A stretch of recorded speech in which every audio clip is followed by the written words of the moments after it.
Okay, so since I had time today, I said we might as well do the next one. And I don't know when I'll have time to do these again, so maybe I'll try to do all three in one day.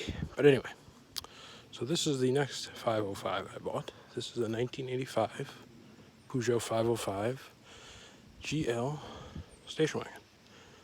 Not a triple diesel. This one happens to have the 2-liter 4-cylinder XN6 engine. Has the BA75 5-speed transmission in it. Pretty desirable drivetrain amongst Peugeot enthusiasts. In the desirable body as well, being that it's a station wagon. This car has 175,000 miles on it.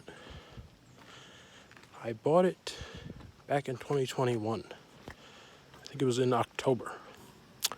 I bought it from a guy who lived on Shelter Island, actually, and owned the car since I think 87 or 88.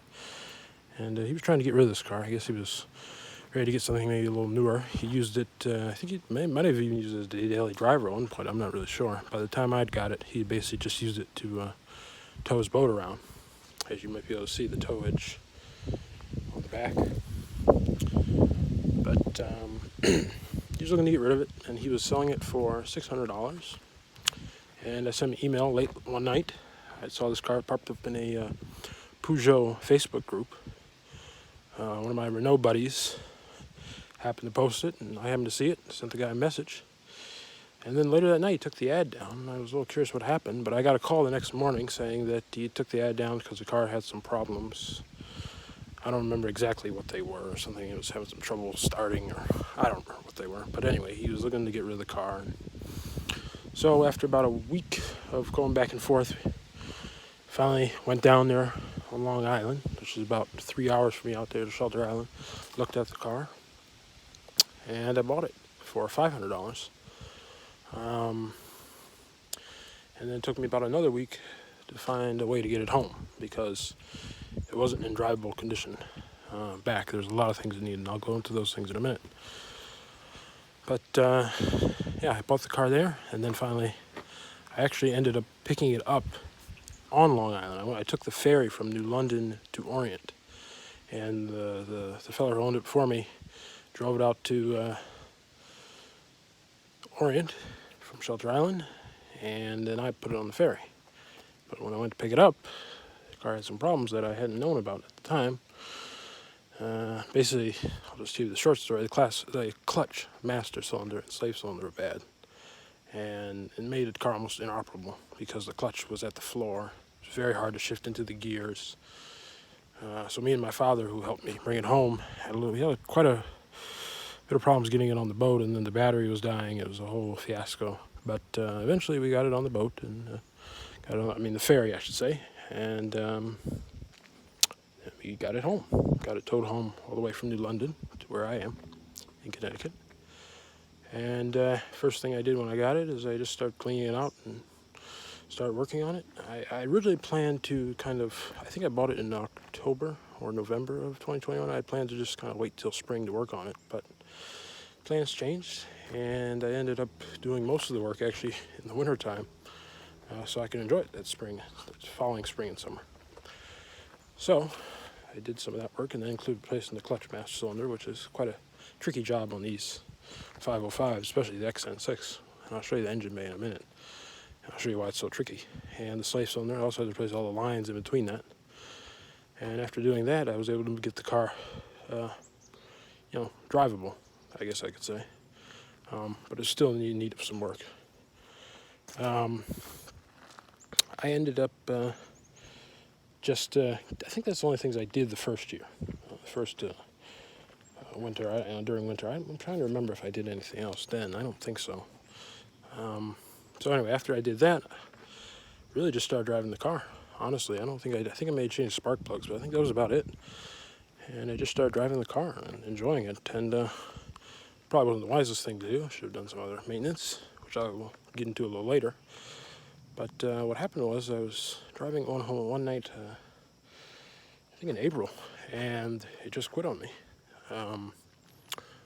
What happened was I think I believe the distributor was put in incorrectly. And so there was a gap between the rotor and cap, and so the carbon in the middle of the distributor just basically disintegrated and carboned up the rotor, and I lost spark. At the time, wasn't really too familiar with gasoline cars. This was actually, I think, the first car I'd owned, at least of this vintage, that was gasoline. Mostly have diesels, and it took me a while to get it running, but a good friend of mine, friend by the name of Paul Strickland, good Peugeot friend of mine, helped me get it running again, and ever since then it's been running, and I have done a lot of other work to it. I've replaced the exhaust muffler, the original muffler. I don't think it was the original one, but the muffler that was on this car, I think it had a big golf ball sized hole in it, and I ended up having to replace that because I had the distributor cap on 180 degrees backwards and blew up the rear muffler. But that's a story for another day. But anyway, so after replacing a couple things, doing some other work to it, I actually got it running again. So I ended up replacing, I think, the cap, the rotor. I think that's it for the ignition system, but I decided that it was time to, dive into a couple other problems that I was facing with this car since I bought it, actually. One of them being the fuel accumulator. This car has the K-Jetronic system, also known as CIS, and the accumulator is bad. And when they go bad, it makes the car very difficult to start when it's warm. So that needed to be replaced, and I finally did that.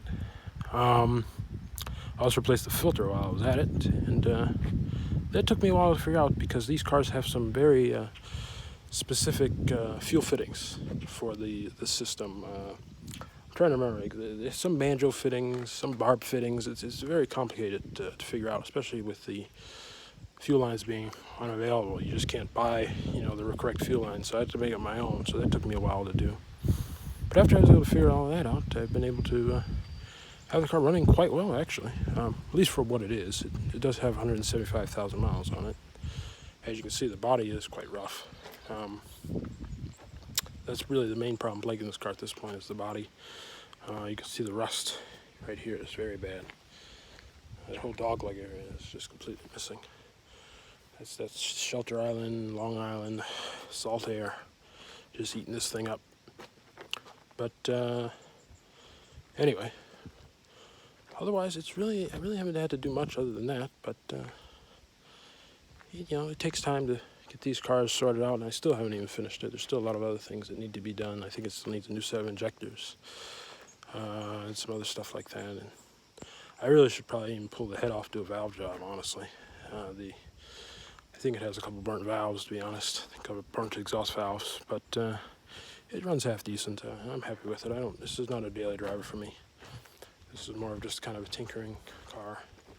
I really only bought this car because I was looking for a project, and I had basically finished the 84 wagon, which is over there. I basically got that one up and running, and I had, as I said earlier, amongst the Peugeot people, the XN6 5-speed is very desirable, and I was really looking for one, and I found this one.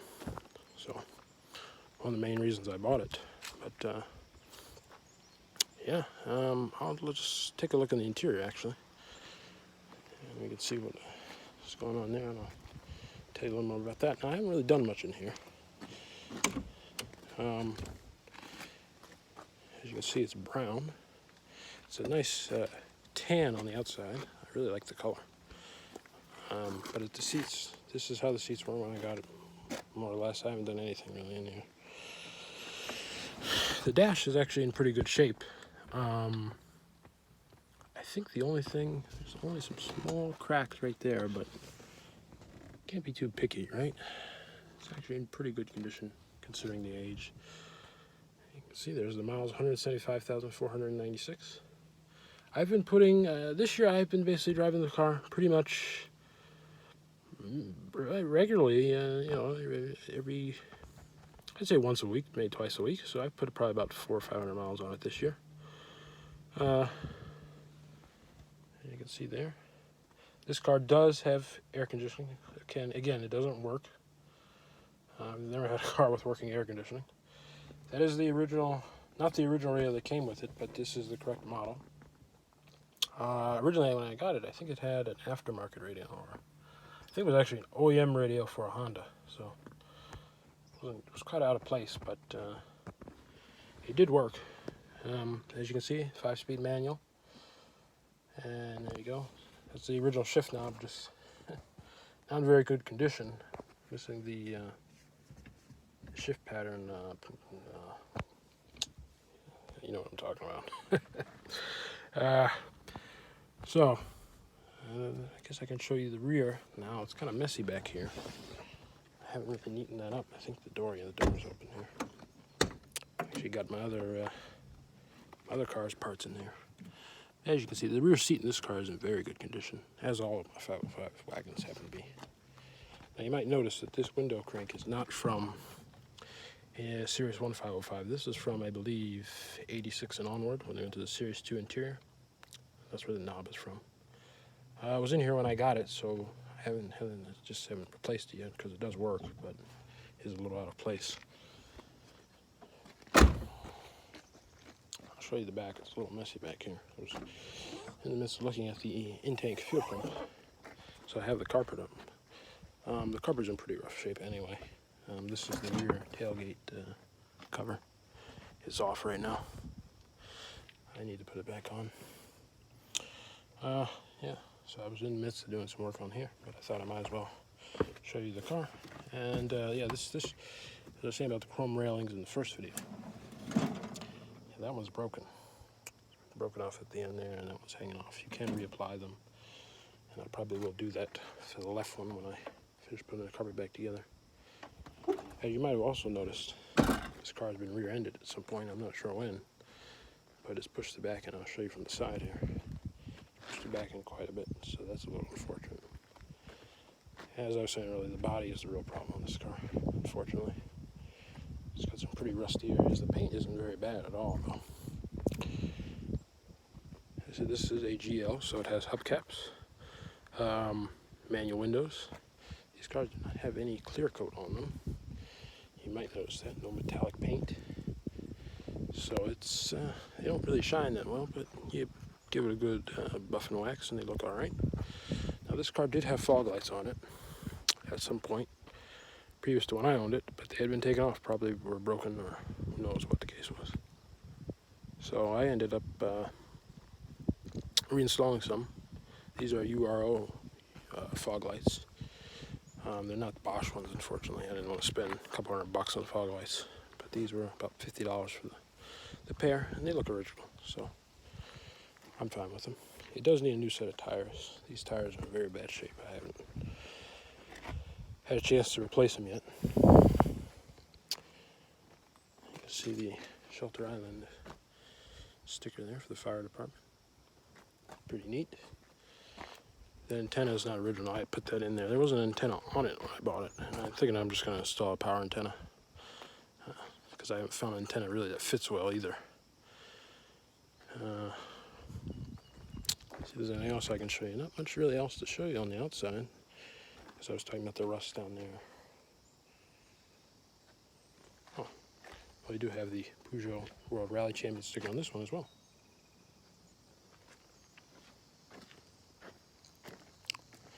Let's go and we'll pop the hood now. I'll take a look at the XN6.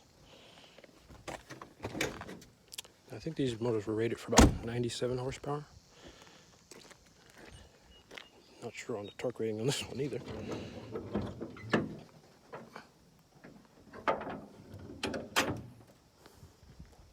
So there it is, the 2-liter Hemi 4-cylinder. This car also doesn't have any power steering. I'm not sure why. I haven't been able to investigate that quite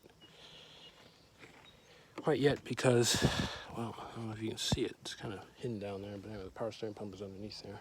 I haven't been able to mess with it yet, but we'll see what's wrong with it eventually. Like I said, I really haven't had to do much to this engine, to be honest, to get it running. It ran okay when I bought it. The only problems I can think of were, like I said, the clutch master cylinder, the slave cylinder. It probably didn't even need a set of spark plugs, and that's probably why I threw them in there. Otherwise, really not much. These are pretty good motors. These are renowned for their sturdiness. These were put in the Hemi motors Not this exact engine, but Hemi motors in the 404 and the 504.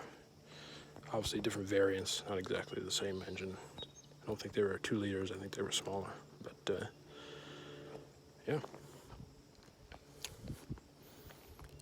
So we should go ahead. The only thing I will mention though, before I start it up, is I haven't had to fix a lot of wires. As you can see, this one here. A lot of wiring has to be fixed because a lot of wires were broken off. I'm not sure what they're for. But I have had a lot of wires that have been just, I don't know if somebody broke them by mistake or they've been cut, or it's just different little things that I've had to fix like that. So, little stuff like that. But for the most part, honestly, not much done. There's a lot of things still left for me to do. Like I need to flush the coolant, stuff like that. But really, you'll see it runs pretty well. I can't complain, honestly. Alrighty, let's go ahead and put the hood down and we'll start it up.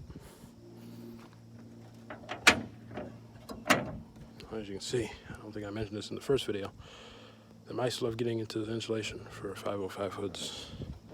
I've yet to see one that hasn't had a mouse nest in it. I think this hubcap, I know I replaced this hubcap because I lost the other one. Clips, there's little metal clips that sit around each lug nut. You're probably not going to be able to see them. And sometimes they rust off. And that's what happened. I lost the other hubcap. And so I had to get a new one. Or a used one, I should say. Alrighty, let's go ahead and get it in here. We'll start it up.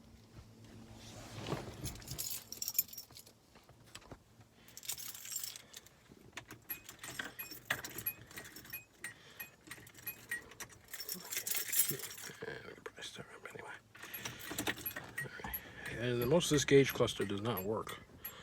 I'm trying to think what does. Those 3 top lights don't work. I think those lights do work. And the temperature and fuel gauge work, along with the speedometer and odometer and trip. Tachometer does not work, and the overhead lights here don't work either. You can't really see them. Where are they? There they are. They don't work either, but that's okay. All right, here we go.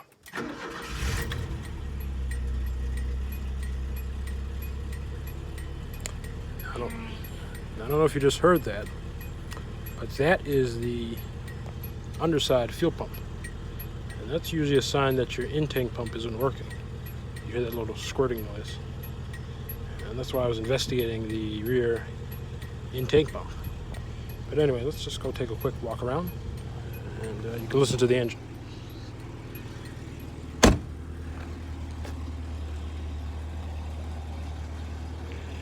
As I said, it doesn't run bad. The only other thing that I think it really needs, regarding I should say, the exhaust, is a manifold gasket. And the exhaust manifold is a little loud, especially when it's cold.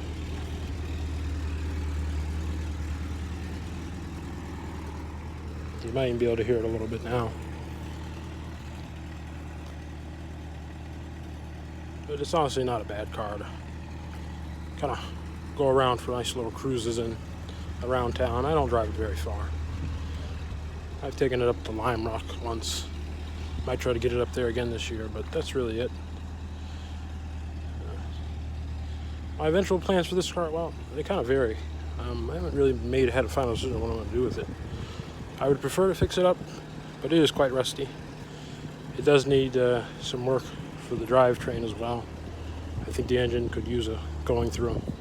That isn't the original motor either. I didn't mention that. I believe this is the second motor in the car. The previous owner told me he had I don't know if it was a new or used motor put in it around 95, I think. I think it's around, anyway, he said the mid-90s. He wasn't quite sure.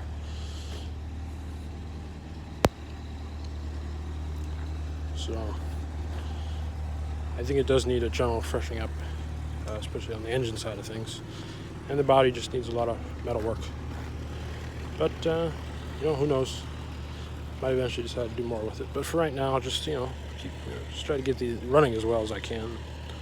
Just keep driving it around is really my plan for right now. But hopefully, maybe we'll restore this car. I would love to. I really do love the GL XN6 5-speed. I don't know, there's something about the this base model variant. I really like that. This is pretty much the base model wagon you could get in 1985. So anyway, thanks a lot for watching. Take care.